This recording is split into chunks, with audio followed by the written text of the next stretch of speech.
बिस्मिल्लाहिर्रहमानिर्रहीम अस्सलामुअलैकुम। ज़ायक़ा पकवान 786 में आपको खुश आमदीद कहते हैं। अल्लाह ताला आपको और आपके वालिदैन को भरपूर सेहत के साथ लंबी उम्र अता फरमाए, आमीन सुम्मा आमीन। तो वीवर्स, कैसे हैं आप सब? उम्मीद करती हूँ आप सब खैरियत से होंगे। आज हम आपके साथ रेसिपी शेयर कर रहे हैं शलजम पालक।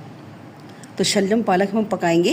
रेसिपी अच्छी लगे तो लाइक और शेयर ज़रूर कीजिएगा, और चैनल पे नए हैं तो चैनल को भी सब्सक्राइब करके बेल आइकॉन के बटन को प्रेस कर लें, ताकि मेरी हर नई आने वाली वीडियो का नोटिफिकेशन सबसे पहले आपके मोबाइल पर आ जाए। तो चलें आज की रेसिपी शुरू करते हैं।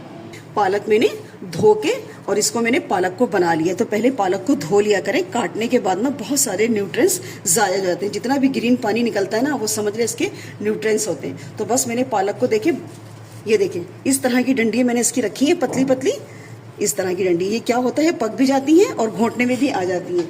जो इस तरह के मोटे मोटे डंठल थे ना, देखिए ये बहुत हार्ड। तो बस मैंने ये काट के सारे निकाल दिए। और शलजम भी मैंने यहाँ पे देखिए काट लिए हैं। थोड़े मैंने इसको फ्लेट चपटे चपटे काटे हैं, ताकि हमें शलजम को घोंटने में ना आसानी हो जाए। ठीक है, तो शलजम भी मैंने छील के और बना के पानी में डाल दिया है। अब हम क्या करेंगे, पालक को काट लेंगे। पालक को काट के फिर हम आपसे मिलते हैं। देखिए पालक मैंने सारा काट के तैयार कर लिया है। हम इसका तड़का बनाते हैं। चलें, देखिए यहाँ पर मैंने हांडी रख दी है। ठीक है, इसमें हम डालेंगे ऑयल। तो मेरा 2 किलो पालक है और आधा किलो शलजम।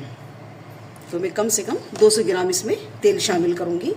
यहाँ पे डाल देंगे हम थोड़े से, हमारे पास मसाले हैं। देखिए ये मेरे पास मेथी दाना है, 1/2 टेबल स्पून जीरा है और 1/2 टीस्पून मैंने राई दाना लिया है। ये हम इसमें डाल देंगे, बहुत अच्छा सा फ्लेवर आता है साग में। पहले देखिए जो हमने मसाले डाले थे ना, वो भी इसमें क्रैकल हो गए। अब यहाँ पे डाल देंगे हम लहसुन। कम से कम 15 से 20 लहसुन थे। पूरी एक लहसुन की काट जो मैंने बारीक बारीक से काट ली है, ये भी हम इसमें शामिल करेंगे। आप चाहें तो इसमें लहसुन अदरक का पेस्ट भी शामिल कर सकते हैं। इसको भी, लहसुन को भी अच्छा सा हम इसमें नरम कर लेंगे, बस लहसुन का ना कलर चेंज हो जाए। चलें, देखिए लहसुन भी हमारे हल्के लेकिन गोल्डन से होगा। ठीक है, बहुत ज़्यादा डार्क कलर नहीं आना चाहिए। अब डाल देंगे इसमें हम प्याज।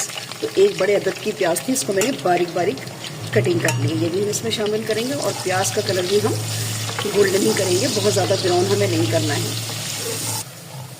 चलिए, प्याज भी हमारी लाइट गोल्डन इसमें हो गई है। अब यहाँ पर डाल देंगे हम, देखिए 2 बड़े साइज़ के टमाटर थे, इसका मैंने पेस्ट बना लिया है। ठीक है, आप चाहें तो काट भी लें, क्योंकि मेरे पास टमाटर थोड़े से हार्ड थे ना, तो मैंने कहा भुनाई में बहुत टाइम लग जाएगा, इसलिए मैंने इसको पेस्ट बना लिया है। अब इसमें डाल देंगे हम हरी मिर्च का पेस्ट। तो यहाँ पर मैं सिर्फ हरी मिर्चों में बनाऊंगी मैं पालक और शलजम।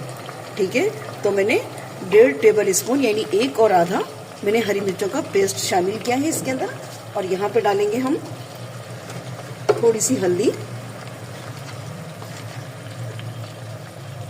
और 1 टेबल स्पून पिसा हुआ धनिया। बस यही डालेंगे हम मसाले, कोई लाल मिर्च हम इसमें नहीं शामिल करेंगे। ठीक है, और यहीं पे डाल देंगे हम नमक। तो नमक थोड़ा सा कम रखिएगा, क्योंकि पालक भी अच्छा खासा नमकीन होता है, तो नमक पे हाथ ज़रा सा हल्का रखिएगा। ठीक है, अब इसको मसालों को हम थोड़ा सा भून लेंगे, 2 से 3 मिनट, ज़्यादा नहीं, क्योंकि हम इसी के अंदर हम शलजम डाल के भी भुनाई करेंगे। चलिए, अब इसी मसाले के अंदर पहले हम शलजम की भुनाई करेंगे। तो शलजम को अच्छी तरह से भून लिया करें ना मसालों के अंदर, ताकि इसकी एक हीक सी होती है ना शलजम में, वो चली जाए। तो मैं शलजम को इसमें 5 से 6 मिनट बहुत अच्छी तरह से भून लूँगी। देखिए शलजम को भी हमने अच्छी तरह से इसमें भून लिया है, और देखिए तेल भी यहाँ पर सेपरेट हो गया। बस अब इसी पॉइंट पर हम डालेंगे इसके अंदर पालक। बस पालक शामिल करेंगे हम। देखिए पतीली बिल्कुल हमारी भर गई है। जब ये ज़रा सी स्टीम लगेगी ना, तो सारा पालक नीचे बैठ जाएगा। अब मैं इसको क्या करूँगी, पालक डाल के थोड़ा सा बंद कर दूँगी ढक्कन लगा के, ताकि ये नीचे चला जाए, क्योंकि और भी पालक थोड़ा सा बच गया है अभी। तो बस इसको हम थोड़ा सा बंद करेंगे। अभी उसके बाद दूसरा पालक जो बच गया वो भी शामिल करेंगे। बिस्मिल्लाहिर्रहमानिर्रहीम। देखिए कितना सारा पालक था ना, जैसे स्टीम लगी पालक सारा जाके नीचे बैठ गया। बस हम थोड़ा सा पालक जो बचा ना, वो भी हम इसमें डाल देते हैं।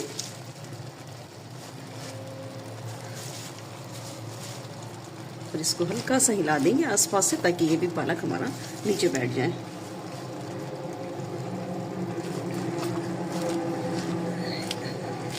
बस हम इसको एक दफ़ा और बंद कर देंगे। चलिए, देखिए पालक अच्छे से सॉफ्ट हो गया, सारा पालक नीचे बैठ गया। अब हम इसको मिक्स कर रहे हैं अच्छी तरह से। क्योंकि अभी शलजम भी हमारे इसमें गलेंगे और पालक भी अच्छे से गलेगा। तो इसको थोड़ा सा हम ढक्कन ढक के 10 से 12 मिनट तक हम इसको पकाएंगे। और बीच में खोल के एक बार ज़रूर देख लीजिएगा, वरना कहीं ऐसा ना हो कि नीचे लग जाइए, क्योंकि पानी तो हमें इसमें डालना नहीं है। बस जो कुछ पानी रिलीज़ होगा पालक का ही पानी निकलेगा, उसी में शलजम और पालक दोनों हमारे पक्के तैयार होंगे। तो बस हम इसे फिर कवर कर देंगे 10 से 12 मिनट के लिए। चले देखिए कितने अच्छे से सॉफ्ट हो गए हमारे शलजम भी, और टूटने लगे हैं शलजम। ठीक है, तो बस मैं क्या करूँगी, इसी चम्मच से ना, जो लकड़ी का मेरे पास चम्मच है, इसी चम्मच से मैं इसको ना हल्के हल्के से शलजम को घोंट लूँगी। तो बहुत ज़्यादा भी नहीं घोंटना है, बस हल्के हल्के से नज़र आए तो कोई बात नहीं। और पालक भी हल्का फुल्का इसी घोटूँगी, बहुत ज़्यादा मैं इसको मैश नहीं करूँगी। इसी तरह अच्छा लगता है ये सालन। और देखिए थोड़ा सा यहाँ पर पानी भी नज़र आ रहा होगा ना, हल्के हल्के से बबल्स आ रहे हैं इसके अंदर, क्योंकि इसमें पानी थोड़ा सा बाकी है। तो बस मैं भुनाई करती रहूँगी और शलजम को मैश करती रहूँगी इस तरह से। पहले देखिए मैंने अच्छे से शलजम को भी मैंने घोट लिया है। ठीक है, और देखिए तेल भी हमारा सेपरेट हो गया है, अच्छी तरह से साग हमारा भुन गया। ठीक है, मैं यहाँ पे फ्लेम बंद करूँगी और फ्लेम बंद करके थोड़ा सा मैं धनिया शामिल करूँगी। वैसे तो शलजम पालक तो वैसे ही हरा भरा है, लेकिन क्या अच्छे से फ्लेवर के लिए ज़रा धनिया की ना खुशबू आ जाएगी इसके अंदर, तो मैंने इसलिए थोड़ा सा हरा धनिया भी इसमें शामिल कर दिया है। तो आप चाहें तो डालें, वरना स्किप कर दें। देखिए मैंने फ्लेम बंद कर दिया, कम से कम 1-1.5 मिनट हो गया, लेकिन देखिए मुस्तकिल इसमें बबल्स आ रहे हैं। मिट्टी की हांडी की ये खासियत है। ठीक है, इसको जब भी धोया करें ना मिट्टी की हांडी को, तो लेमू, बेकिंग पाउडर और गर्म पानी में इसको धोया करें अच्छे से, और धो के इसको ना उल्टा रखा करें हांडी को, तो कभी हांडी ना ख़राब नहीं होगी। और जब भी उतारें हांडी को किसी स्टैंड पे उतारा करें, काउंटर पे या जो किचन में जो हमारे स्लिप लगा होता है ना, उस पर कभी नहीं उतारा करें। इसको सिर्फ स्टैंड पर रखना चाहिए। तो बस आज की रेसिपी हमारी तैयार है, बस हम इसको करेंगे डिश आउट। बिस्मिल्लाहिर्रहमानिर्रहीम। चलें, रेसिपी अच्छी लगे तो लाइक और शेयर ज़रूर कीजिएगा, और चैनल पे नए हैं तो चैनल को भी सब्सक्राइब कर लें। मिलते हैं नेक्स्ट वीडियो में एक नई रेसिपी के साथ। अल्लाह हाफिज़।